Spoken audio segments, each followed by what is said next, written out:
But we have an incredible story of bravery, resilience, and a family's dedication to honor a true hero. Local veteran of the Korean War's story was lost, but would later be uncovered by his son and supported by local and state leaders. Leah Bowling tells us about Sergeant Doyle Cox. Sergeant Doyle Cox, born in 1929 in Crab Orchard, Tennessee, joined the Army in 1948. He served in Task Force Smith during the Korean War, where there were massive casualties, but Cox survived and showed immense bravery. We marched about 15 miles, got up to a little town what's called Osan, about 15 miles south of Korea, south of Seoul. That's when we got hit with the enemy. Later, Sergeant Cox would receive a letter notifying him that he was being awarded a Certificate of Valor. It's that certificate that his son Troy would discover decades later. He was the most loving dad I could have ever had. Strict, very strict, but very loving. Troy says his father never talked with him about his time in the military. He died in 2011, so me and my sons and my wife were going through his stuff, and we happened to find something hid in a Bible, and it was his dog tags and this letter, Certificate of Valor, which I've got out there on the wall. The certificate sits quietly on this wall at Troy's office. Little did he know this was just the tip of the iceberg. In 2017, a friend of Troy's happened to drop by his office and notice the certificate. He happened to see that letter and asked me if it was my dad, and I said yes. And he wanted to see a copy of a DD-214, which I didn't know what it was.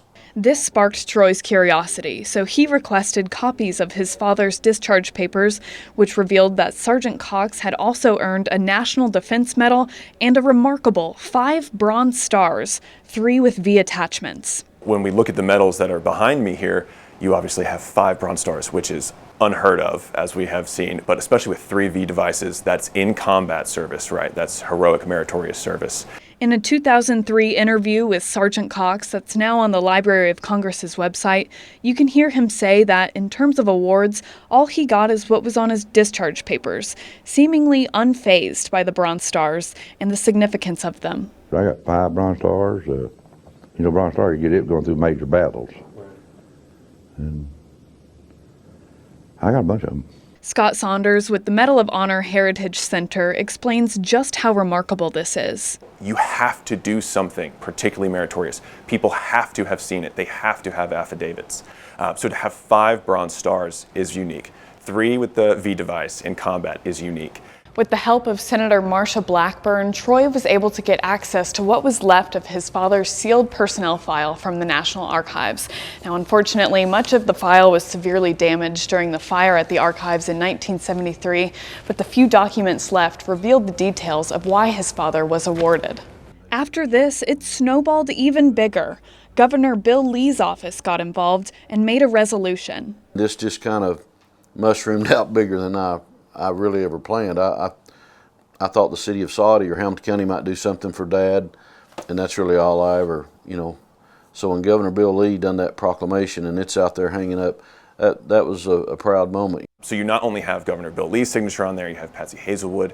You see that it's not only our governors, our representatives, our senators, but this is by the people, for the people, and it is the people that are thanking him for his good service. Troy's son Brandon says the whole family is incredibly proud. He's my grandfather, so incredibly proud. Wished he was alive, when this come to fruition, but it didn't happen. But at least, his name can be honored for years to come. Troy ordered a shadow box and replicas of the medals his father would have received to display. It'll always be out front, so everyone can see it when they come in or out. Just a way to honor my father. Also, he and his youngest son installed their own flagpole to honor Sergeant Cox and all veterans. We done that to honor all veterans, not just my father. I hope every veteran that passes realize that's my way of, kind of saying thank you. Troy says he's thankful his father's story is finally told and hopes this inspires people to say thank you to veterans. I'm Leah Bowling, Local 3 News.